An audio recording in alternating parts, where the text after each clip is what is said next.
అందరికీ హాయ్ అండి. మేమైతే అస్మా మాల్ నుంచి మాల్లోకి అయితే వెళ్తున్నాము. ఇది పార్ట్ 2 వీడియో. పార్ట్ 1 వీడియో కావాలంటే కింద లింక్ అయితే ఉంది, వెళ్ళి చూసేయండి. ఈ మాల్ కాడ నుంచి చూసినట్లయితే కువైట్ లోనే అయితే పెద్ద టవర్స్ బిల్డింగ్స్ ఇక్కడైతే కనిపిస్తాయి. మేమైతే ఇంకా బస్ కోసం అయితే వెయిట్ చేస్తున్నాము. ఫైనల్ గా అయితే మాల్లోకి అయితే వచ్చేసాము. ఇక్కడ చూడండి, చాలా వరకు అయితే మన ఇండియా షాప్స్ చాలా వరకు అయితే ఉన్నాయి. ఇక్కడ చాలా మంది మన తెలుగు వాళ్ళు ఇక్కడికి వచ్చేది షాపింగ్ కోసం కాదండి. అందరు మన తెలుగు వాళ్ళతో కలిసి మెలిసి మాట్లాడి అట్లా 4 రౌండ్లు వేసి ఏదైనా మంచి ఫుడ్ తినేసి పోయేదానికి ఇక్కడికైతే వస్తారు. మేమైతే ఇంకా ఫుడ్ తినేదానికి అయితే వెళ్తున్నాను. ఇక్కడ పక్కన మనకు తెలుగు హోటల్ అయితే ఉంది. నేనైతే రైస్ అయితే ఆర్డర్ చేసా. చాలా రోజులైంది మన తెలుగు స్పెషల్ అయితే తిని. ఇంకా మా ఫ్రెండ్స్ వచ్చి ఇంకా ఫ్రైడ్ రైస్ అండ్ పరోటాలు నాన్ వెజ్ అయితే తిన్నారు. నేనైతే ఇది తిన్నాను, టేస్ట్ పర్వాలేదు.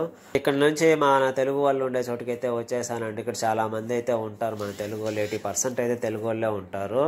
ప్రతి శుక్రవారం సెలవు రోజు చాలా మంది అయితే ఇక్కడికి అయితే వస్తారు. పొద్దుటి నుంచి సాయంత్రం వరకు ఈడే ఉంటారు. కొంతమంది అయితే పక్కన బీచ్ ఉంటుంది, బీచ్ కి అయితే వెళ్తారు. నేను కూడా ఒకసారి అయితే వెళ్ళాలి బీచ్ కి. నెక్స్ట్ వీడియోలో అయితే మళ్ళీ కలుద్దామండి. ప్లీజ్ సబ్స్క్రైబ్ అయితే చేసుకోండి. See you, bye bye.